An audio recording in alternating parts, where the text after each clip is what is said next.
La crisis en el Credit Suisse no cesa. Los bonistas pierden todo lo invertido. En el último vídeo del viernes os comentaba que había que ir día a día viendo cómo se desarrollaban los acontecimientos. Y os comenté ese viernes que el Banco Central Suizo, las autoridades, tenían por delante el fin de semana para tratar de buscar una solución al Credit Suisse sin la presión de los mercados abiertos, y que veríamos cómo se desarrollaban las cosas antes del lunes. Y al llegar el lunes, pues han llegado con un acuerdo anunciado ya el domingo, por el cual el banco suizo UBS compraría al Credit Suisse por 3.000 millones de euros. Bueno, esto ya la noche del domingo, como no podía ser de otra forma, los medios trataron de venderlo como la gran solución. Todo arreglado. El Credit Suisse lo compra el banco suizo UBS, quedan integrados en un gran banco y se acabó el problema. Todos muy contentos, el Banco Central Europeo y el Banco Central Suizo, aliviados porque no era necesario un rescate por parte del Banco Central Suizo, que al final afectaría también al Banco Central Europeo, que seguramente tendría que acudir en ayuda del Banco Central Suizo. Pero por mucho que lo hayan tratado de vender como algo positivo, la alegría les ha durado muy poco. Lo primero es que la compra por parte del UBS. Hay que tener en cuenta que el UBS ya es un banco rescatado. UBS fue rescatado en el año 2008. Por tanto, al ser un banco rescatado, para las autoridades suizas es más fácil usar ese banco al que pueden forzar a comprar ahora al Credit Suisse. Pero lo que se crea con la fusión es un monstruo enorme que es lo que ya habíamos hablado. Vas juntando bancos quebrados y al final tienes un monstruo con la basura de los anteriores. Que el problema es que un monstruo tan grande, si un día se encuentra en problemas, podría llevar por delante al propio Estado suizo. Vamos a hacer un poco una cronología de lo que ha pasado este fin de semana. Durante la tarde del sábado, el gobierno suizo convocó una reunión de urgencia a la que, según la prensa suiza, se sumaron expertos del sector financiero para definir la estrategia con la que apuntalar al banco. Y esa estrategia pasaría por acelerar los tiempos de un proceso normal de adquisición de entidades.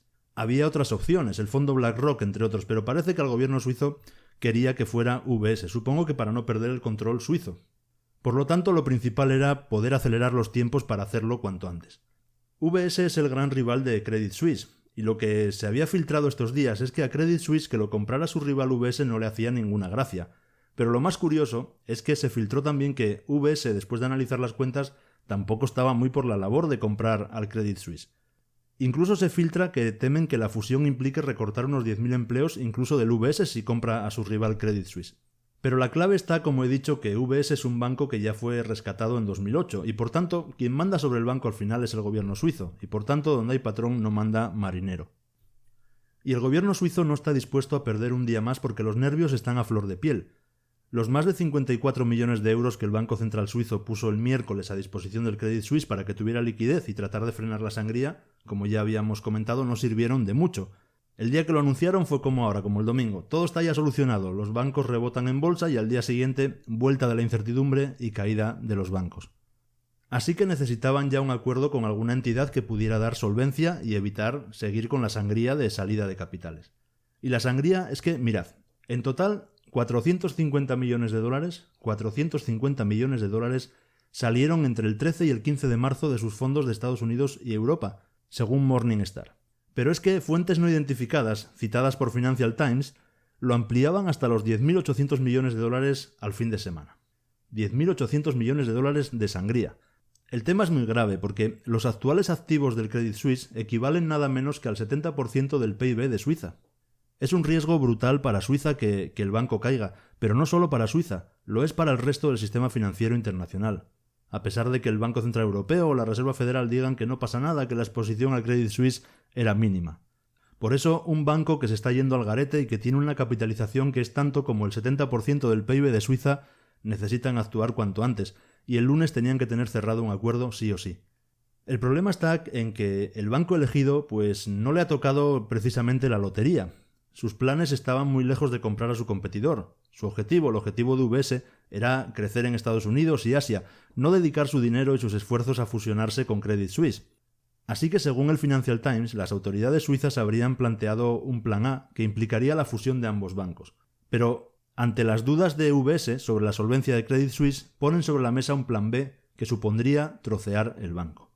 Y es una cuestión además muy complicada por los temas legales, porque la adquisición supondría que UBS debería asumir las deudas que puedan aflorar en el futuro, derivadas de toda esta actuación extraña de Credit Suisse en los últimos años. Y por si fuera poco, también asumiría todos los riesgos legales de Credit Suisse. Y no es eso una cuestión simplemente de algo que podría o no podría pasar. Es que el Credit Suisse se encuentra con disputas legales en varias cuestiones. Entre otras, hay alguna importante con Mozambique, donde los del Credit Suisse están acusados de promover tratos corruptos en la venta de bonos. Ese y otros casos, podemos estar hablando de cientos de millones de francos suizos que pueden estar en juego.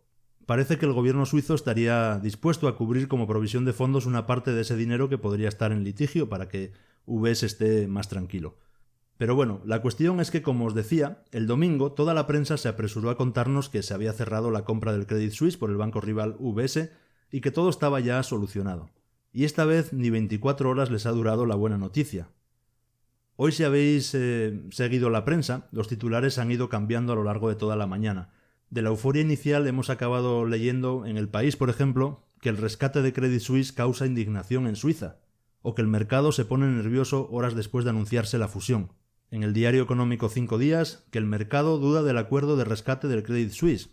Pero es que el mercado, fijaros si duda que en bolsa, una vez abierto el mercado, el Credit Suisse, y después de haber anunciado que ya todo estaba solucionado, que lo compraba UBS, pues Credit Suisse se desplomó un 60% en la apertura. Un 60%. Y UBS, que es quien lo compra, cayó un 14%. Fijaros qué locura, se hace un acuerdo de fusión para frenar la sangría y Credit Suisse se desploma un 60% y el otro un 14%.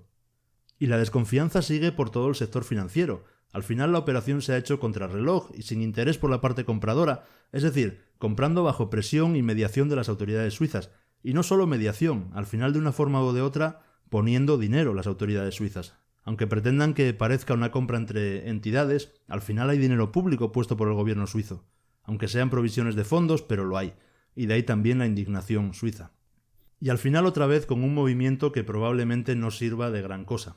Luego hay una cuestión que hemos visto hoy y es cómo los inversores en bonos de Credit Suisse, de deuda del banco, han perdido todo su dinero, según el acuerdo de venta. Todo su dinero.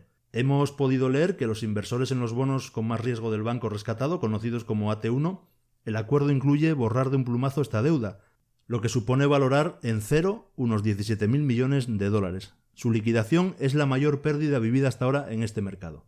Esta liquidación de bonos es la mayor pérdida hasta ahora para este mercado AT1 de 275.000 millones de dólares en Europa, que dice el economista.es que eclipsa con creces la única otra amortización hasta la fecha de este tipo de valores, una pérdida de 1.440 millones de dólares sufrida por los tenedores de bonos junior del Banco Popular en España. El problema de esto es que es un acuerdo que pone patas arriba al mercado de bonos corporativos, porque como dice en el economista.es Patrick Kaufman, administrador de cartera de renta fija de Aquila Asset Management, dice: esto simplemente no tiene sentido. Los accionistas deberían obtener cero, porque está muy claro que los AT1 son superiores a las acciones. Porque lo que ocurre es que hasta ahora, si quiebra un banco o una empresa, los primeros que pierden su dinero son los accionistas, y los bonistas perderían su dinero si después de la liquidación de los accionistas no hay dinero para pagarles. En el caso del Banco Popular en España, los accionistas encontraron de la noche a la mañana que sus acciones valían cero, fueron amortizadas a cero, por tanto ya no tenían valor. Y después sí, después lo perdieron los de los bonos. Pero aquí, en el caso del Credit Suisse, las acciones no se han amortizado a cero, se han amortizado los bonos. Y eso es poner patas arriba el mercado y en riesgo la financiación de empresas mediante la emisión de deuda. Fijaros el lío que se ha montado con esto, que ha tenido que salir el Banco Central Europeo a decir que, a pesar de la medida de los reguladores de Suiza, el orden de prelación seguirá intacto en la Unión Europea, de forma que los instrumentos de capital ordinario son los primeros en absorber pérdidas y solo después de su pleno uso se requeriría la amortización de capital del nivel 1 adicional, AT1. Eso ha dicho el Banco Central Europeo. Es decir, que en caso de quiebra, los accionistas son los primeros que pierden todo. Si con eso no se tapa el agujero de deudas, lo perderían los bonistas.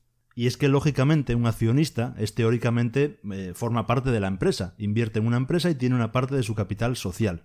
El que compra un bono o deuda de una empresa, sin embargo, no tiene nada que ver con la empresa, es alguien que ha firmado un contrato de préstamo, y por tanto, en caso de quiebra, el primero en perder es el accionista, no el bonista.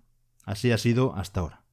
Entonces lo que ha hecho Suiza con este acuerdo es muy fuerte porque puede hacer que se extienda la desconfianza en el sector de la inversión en bonos en las empresas en Europa o en Estados Unidos y bueno, es una de las principales vías de financiación de las empresas. Así que lo dicho, seguimos viendo qué pasa día a día porque esto se pone de lo más interesante.